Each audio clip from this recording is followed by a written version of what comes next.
ইয ক্বালা ইব্রাহিম রাব্বিয়াল্লাযী ইউহয়ী ওয়া ইউমীত, সময়ের সবচেয়ে শক্তিশালী শাসকের সামনে দাঁড়িয়ে বললেন, আমার রব হচ্ছেন তিনি।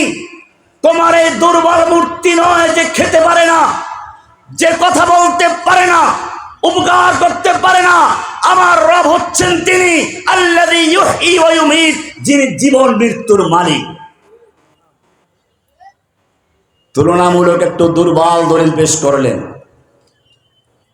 দেখতে চাচ্ছেন প্রতিপক্ষ কেমন, আগে প্রতিপক্ষকে পরীক্ষা করা। নমরুদ বলল, ঠিক আছে। দুজন বন্দীকে জেল থেকে আনা হলো, একজনকে তলোয়ার দিয়ে দ্বিখণ্ডিত করে দেওয়া হলো, আর একজনকে ছেড়ে দেওয়া হলো।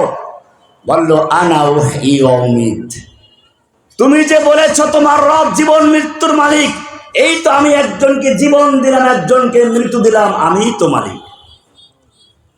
ইব্রাহিম আলাইহিস সালাম বুঝতে পারলেন, ঠিক আছে, এইবার আমি একটা দুর্বল উইকেট দাঁড় করিয়েছিলাম তোকে পরীক্ষা করার জন্য। দেখি তুই কি খালি দাবি করিস না সাথে প্রমাণও পেশ করো। দেখলাম তুই দাবির সঙ্গে দলিলও দাও, ঠিক আছে, এইবার তোর সামনে এমন দলিল পেশ করব, দাবি করলে তোর পক্ষে দলিল দেওয়া সম্ভব হবে না। এবারে তিনি পাল্টা প্রশ্ন করলেন,